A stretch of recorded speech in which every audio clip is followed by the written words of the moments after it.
Halo, apa kabar? Assalamualaikum warahmatullahi wabarakatuh. Senang sekali saya Hersmono Arif dari Forum News Network bisa kembali menjumpai Anda semua. Postur kabinet dari Presiden Prabowo seperti apa dan pemerintahannya nanti akan dijalankan seperti apa, kita sudah mulai mendapat gambaran yang sudah mulai hampir utuh lah ya. Karena kan hari Senin dan Selasa kemarin, tanggal 14 dan tanggal 15 Oktober, Pak Prabowo itu telah memanggil para menteri, wakil menteri, dan kepala badan. Dan kemudian kemarin dan hari ini, yakni tanggal 16 dan 17 itu berlangsung pembekalan para calon menteri kemarin ya, hari tanggal 16-nya. Dan hari ini, hari Kamis tanggal 17 Oktober ini akan dilanjutkan kembali dengan pembekalan para wakil menteri dan kepala-kepala badan. Ada nama-nama yang secara resmi dipanggil oleh Prabowo datang ke Jalan Kertanegara, rumah pribadi dari Pak Prabowo. Dan ini yang ditangkap oleh wartawan, mereka ini adalah bagian dari yang akan menjadi calon menteri, calon wakil menteri, kepala badan, atau ada yang staf khusus gitu kelihatannya. Karena kalau kita lihat jumlahnya kemarin kan hari pertama itu ada 50, ada 49 orang, dan kemudian hari berikutnya itu ada 59 orang yang dipanggil ya. Jadi totalnya memang lebih dari 100 menteri, kalau semuanya jadi menteri. Tapi kan belakangan kemudian ada nama-nama yang muncul seperti Jenderal Polisi Purnawirawan Budi Gunawan, Kepala BIN yang baru dicopot. Itu ternyata kemudian kemarin ikut pembekalan calon menteri di Hambalang. Tapi ada satu nama yang juga luput dari pemberitaan media-media nasional, tapi ramai sekali di media sosial. Karena ini ternyata dia masuknya itu tidak lewat depan, tapi masuknya lewat pintu belakang, yakni ini adalah Abu Janda. Ini munculnya nama Abu Janda ini berdasarkan unggahan di akun Instagramnya itu pada hari Selasa malam. Jadi sebenarnya dia klaster wakil menteri dan juga kepala-kepala badan begitu. Dan ini yang kemudian menimbulkan kehebohan karena kelihatannya ini bukan klaim kosong saja, karena Abu Janda itu menyertakan foto dia duduk bersama dengan Pak Prabowo di meja makan, dan Pak Prabowo terlihat di situ berbicara dan Permadi Arya mendengarkan. Tapi kalimatnya hanya sepotong ya, kalimatnya Pak Prabowo, tapi tidak jelas utuh pembicaraannya seperti apa. Dalam unggahannya di Instagramnya itu pada hari Selasa malam itu, Permadi Arya atau Abu Janda itu dia menulis begini: dipanggil Pak Ed Prabowo ke Kertanegara, tapi disuruh masuk dari pintu belakang lewat dapur supaya nggak kelihatan wartawan, kata dia. Kata Bapak, Mas Permadi tetap fokus urusin masalah intoleransi aja ya. Kalau jadi wamen nanti siapa yang bantu jemaat yang dibubarin ibadahnya? Itu kata Permadi Arya alias Abu Janda. Ini tokoh kontroversial, buzzer gitu. Ini dulu diehatnya Pak Jokowi yang kemudian dia nyebrang ke Prabowo ketika menjelang Pilpres kemarin ya. Bahkan karena dia menyeberang ke Prabowo, sementara banyak buzzer-buzzer Jokowi itu yang tetap bertahan dan kemudian mengalihkan dukungannya kepada Ganjar Pranowo. Ini dia sempat juga terjadi perang di antara sesama mereka begitu ya.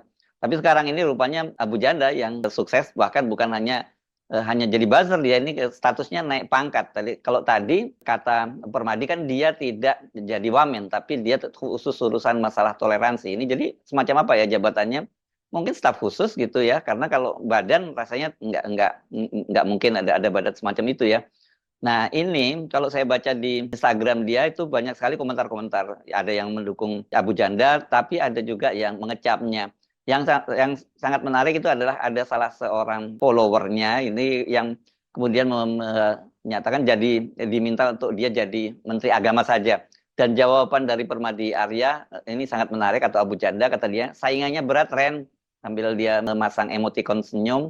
Kemudian Imam Masjid Istiqlal yang viral mencium Sri Paus, tapi dia tidak menulisnya mencium Sri Paus, tapi dengan emotikon gambar bibir warna merah. Masuknya Abu Janda ke dalam pemerintahannya ya, kita tidak menyebutnya sebagai kabinet karena tadi dia menyatakan ini sebagai apa yang menjagain orang-orang yang beribadah gitu, yang jemaat yang mau beribadah. Ini berarti kan di tempat-tempat ibadah non-Muslim begitu. Ini memang menimbulkan kegaduhan di internet dan kita mulai bisa mendapat gambaran seperti apa nanti pemerintahnya Prabowo Gibran ini ya.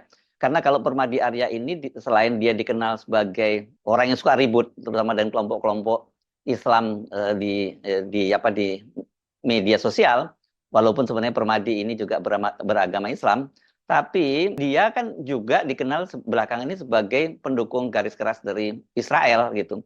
Bahkan dia kan dalam satu podcast dia menyatakan bahwa Israel itu menjajah Palestina itu adalah, kata dia, itu opini. Ini ketika rame-ramenya Israel itu menyerang Gaza. Dan kata dia bahwa faktanya dari sisi sejarah, lahan yang sekarang dijadikan negara Israel itu bukan wilayah Palestina, tapi itu adalah wilayahnya Kerajaan Ottoman, kata dia begitu.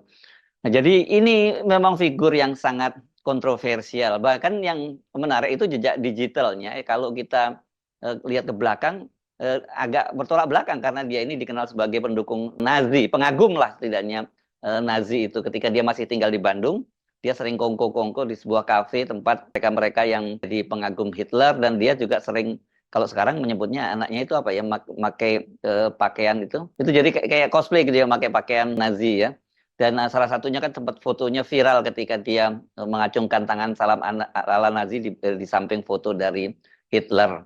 Nah ini kalau dia mengurusi masalah-masalah intoleransi lah kira-kira begitu, berarti ini nanti dia akan bergabung dengan Miftah Maulana Habibur Rahman, atau Miftah ini yang kiai nyentrik yang berambut gondrong itu, yang dikenal dekat dengan Pak Prabowo memang ya, dan banyak sekali dia pada kampanye-kampanye Pilpres kemarin itu dia aktif menggalang dukungan untuk Pak Prabowo. Media sering menyebutnya sebagai Gus Miftah gitu ya. Itu dia telah menemui Presiden terpilih Prabowo Subianto, dan Miftah itu mengaku dia tidak diminta jadi wakil menteri. Yang jelas bukan wakil menteri, kata dia. Ini kan Miftah ini dipanggil berombongan ini bersama dengan Raffi Ahmad dan lain-lain ya gitu, dan dia yang termasuk yang datang ke Kertanegara itu hari Selasa ya, tanggal 15 Oktober ya. Jadi ini berarti dia rombongan wamen dan kepala badan. Miftah mengatakan dia diminta Prabowo berfokus di bidang moderasi dan toleransi. Tapi kata Miftah itu juga bukan merupakan sebuah badan.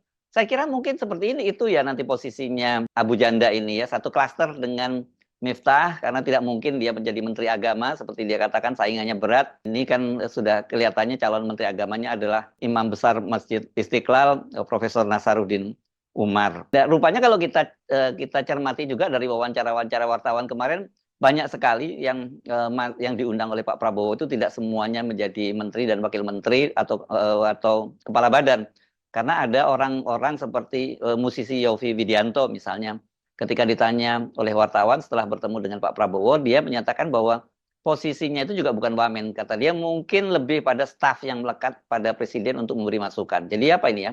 Staf khusus ya. Tapi pada waktu itu Yovie Widianto tidak berani membicarakan posisinya. Saya hanya memberikan masukan kepada presiden. Tugasnya nanti memberi masukan tentang bagaimana industri kreatif ini berjalan seperti apa, bagaimana strateginya, dan lain-lain. Yovie menjelaskan bahwa puluhan tahun pengalamannya dapat membantu pemerintah mendatang dalam bidang pemberdayaan ekonomi kreatif. Saya kira kalau Yovie memang sangat dikenal ya sebagai seorang musisi senior yang tidak banyak bicara, dia punya orkestrasi, dan salah satu ininya kelihatan peran-peran dia ini di grup musik Kahitna ya. Kita dari situ saja kita bisa membayangkan ya pilihan-pilihan dari Pak Prabowo terhadap orang-orang yang membantunya nanti ya, apakah itu sebagai menteri, wakil menteri, kepala badan, atau bahkan staf gitu. Kan ada juga sebelumnya misalnya musisi Giring yang pernah menjadi Haji Giring Ganesa Jumario ini, yang juga pernah menjadi ketua umum PSI itu, dia menyatakan akan menangani masalah kebudayaan. Jadi kalau kemarin dia tidak membantah dia bakal jadi wamen, dia menyatakan dia akan ikut menangani masalah kebudayaan, dan banyak yang menduga bahwa dia ini akan jadi wakil menteri kebudayaan itu di bawah politisi senior dari Gerindra, Fadlizon. Ini jadi bayangkan ini nanti kalau memang betul terjadi Fadlizon, kemudian duetnya itu dengan Giring Ganesa. Banyak sekali tokoh-tokoh lain yang diundang itu memang kemudian membuat kita bisa mendapat gambaran seperti apa pemerintahnya Pak Prabowo. Kalau kita kembali kepada Abu Janda tadi, jelas dengan masuknya Abu Janda ini akan menimbulkan resistensi yang luar biasa kepada pemerintahan Prabowo. Sebelumnya kan dia memang dikenal tukang membuat gaduh ya di media sosial. baik tadi itu posisinya yang sering berseberangan dengan umat Islam, dan yang terakhir itu adalah soal posisinya sebagai pendukung dari Israel. Ya, ini bahkan ketika terjadi serangan Gaza kan dia termasuk yang paling gencar berada di barisan pendukung pemerintahan Israel ini. Soal Abu Janda, ini buzzernya Pak Jokowi yang kemudian jadi buzzernya Pak Prabowo, dan posisinya atau sikapnya yang selain kontroversial dalam kaitannya dengan umat Islam ini, dan juga kemudian posisinya yang selalu mendukung Israel itu sempat ditanyakan oleh wartawan kepada Pak Prabowo pada saat kampanye yang lalu, ya, kampanye Pak Prabowo menjadi calon presiden. Dan Prabowo menyatakan bahwa pendukung saya itu banyak, tapi sikap saya, sikap pemerintahan, sikap saya jelas. Kita selalu mendukung perjuangan rakyat Palestina sampai merdeka. Dan dia berharap pendukungnya punya pandangan yang sama dengan dia. Itu kata Prabowo di Jalan Kertanegara pada tanggal 13 Oktober tahun 2023. Ini pernyataan atau jejak digital Prabowo 1 tahun yang lalu. Prabowo menambahkan sikap pemerintah Indonesia dari dulu memang mendukung Palestina. Bahkan Indonesia aktif memperjuangkan Palestina merdeka. Dan dia berharap perang antara militer Israel dan pejuang Hamas Palestina segera berakhir. Nah, ini memang kalau dari berbagai pernyataan-pernyataan Pak Prabowo itu soal Palestina ini clear, ya. Bahkan dalam beberapa kasus dia misalnya kan ketika ada delegasi Palestina yang datang ke Indonesia, dia juga menyumbang cukup besar gitu ya. Tapi kalau lihat pilihan-pilihan tokoh-tokoh yang akan membantu di dalam pemerintahannya, kenapa kemudian banyak sekali yang tidak hanya itu kontroversi dari kalangan umat Islam, tetapi dalam soal Yahudi, dalam sikap Israel ini mereka lebih friendly, ya. Selain Abu Janda yang juga dapat sorotan kan ini Menteri Agama, calon Menteri Agama yang tadi disebut oleh Abu Janda, Nasaruddin Umar. Nasaruddin Umar itu kan beberapa waktu yang lalu menimbulkan kehebohan ketika ada seorang intelektual Yahudi yang dikenal dari lobi Yahudi di Amerika, American Jewish Community, itu memberikan ceramah di Masjid Istiqlal, ya, ini Dr. Ari Gordon. Dan waktu itu Nasaruddin Umar itu berkilah bahwa dia tidak tahu ada kegiatan semacam itu karena pada waktu itu dia tidak ada di tempat, dan dia tidak dilapori oleh panitia yang membuat acara itu. Tapi acara itu kemudian karena heboh kemudian jadi batal. Tetapi kemudian ternyata netizen itu mengungkap bahwa Nasaruddin Umar ini punya hubungan yang cukup atau bahkan boleh dibilang sangat dekat dengan American Jewish Community. Ini lobby Yahudi terbesar di Amerika yang punya pengaruh luar biasa terhadap para politisi di Amerika, yang kemudian menjadikan Amerika itu sebagai negara pendukung utama dan bahkan jadi bodyguardnya, jadi tukang pukulnya Israel. Termasuk ketika sekarang ini Israel membantai warga Palestina besar-besaran, bahkan sekarang ini kemudian menyerang negara-negara lain yang membantu Palestina seperti Lebanon, yang di situ ada Hizbullah, kemudian Yaman yang Houthi, dan juga Iran. Nazaruddin Umar diketahui dia pernah mendapatkan semacam beasiswa selama 6 pekan melakukan kunjungan ke Amerika, bertemu dengan lembaga-lembaga lobi Yahudi, dan juga dia mempelajari tentang masalah-masalah Yahudi ini. Soal ini tidak ada bantahan dari Nazaruddin Umar karena fakta-faktanya sangat kuat. Dan itu juga dibenarkan oleh tokoh Islam di Indonesia yang sekarang ini pernah menjadi imam di masjid di New York, Tamsi Ali. Dari sini saya tadi menyatakan bahwa ada yang mendua dari sikapnya Pak Prabowo soal pilihan-pilihan orang yang membantunya itu, ya, terutama kaitannya dengan umat Islam misalnya. Beberapa waktu yang lalu Ketua Harian Partai Gerindra itu Sufmi Dasko Ahmad dan stafnya Habibur Rahman itu kan pernah sowan ke Habib Rizik Sihab, dan mereka minta dukungan terhadap Habib Rizik Sihab. Kita tahu bahwa sebelumnya memang pada pemilu 2019 itu kan Habib Rizik Sihab ini jadi salah satu pendukung kuat dari Pak Prabowo, dan pada waktu itu Pak Prabowo juga sempat datang ke rumah Habib Rizik Sihab, rumah pengasingan Habib Rizik Sihab di Mekah, Arab Saudi. Dan juga dalam sebuah pidatonya Pak Prabowo itu berjanji kalau menang Pilpres kemarin dia akan langsung membawa Habib Rizik Sihab pulang ke Indonesia. Tapi kan kemudian Pak Prabowo tidak menang, dan yang terjadi kemudian malah ketika Habib Rizik Sihab pulang ke Indonesia dan sempat dikriminalisasi dan menjalani hukuman begitu. Nah, padahal ini kalau misalnya Pak Prabowo ingin mendapatkan dukungan Habib Rizik Sihab, mengapa kemudian orang-orang seperti ini yang banyak masuk dalam pemerintahnya Pak Prabowo? Salah satunya misalnya Haikal Hasan Baraas. Ini dia dulu juga adalah orang dekat dari Habib Rizik Sihab. Dia pernah menjadi, seingat saya ini ya, dia pernah menjadi ketua dari Habib Rizik Center gitu. Tapi kan belakangan ini sikapnya yang kontroversial membuat dia itu sudah dipecat dari Habib Rizik Center, dan kelihatannya sekarang hubungan mereka, dia tidak punya hubungan lagi dengan Habib Rizik. Bahkan juga di kalangan umat Islam dia dikenal sebagai dai yang kontroversial ya. Sekarang ini kalau Anda melihat di media sosial banyak sekali video-video lama dia atau jejak digital dia yang sangat bertentangan dengan kiprahnya yang terbaru ini setelah dia menjadi pendukung dari Pak Prabowo. Jadi apa yang bisa kita harapkan dari kabinet Prabowo ini? Memang Pak Prabowo sebelumnya menyatakan bahwa dia itu ingin merangkul semua kekuatan, gitu ya, semua elemen-elemen anak bangsa untuk masuk ke dalam pemerintahan dia. Tapi kalau kita lihat tokoh-tokoh yang dipanggil, gitu ya, bahkan ini ada yang masuk lewat pintu belakang seperti Abu Janda, rasanya ini saya nggak akan terlalu terkejut kalau nanti akan kembali muncul kehebohan-kehebohan di tengah jalannya pemerintahannya Pak Prabowo, ketika Pak Prabowo ingin fokus menyatukan anak bangsa, tapi kemudian ada figur-figur kontroversial yang kita kenal di media sosial memang sering menimbulkan huru-hara gitu, seperti salah satunya adalah Abu Janda, termasuk Miftah tadi kan juga merupakan tokoh yang kontroversial.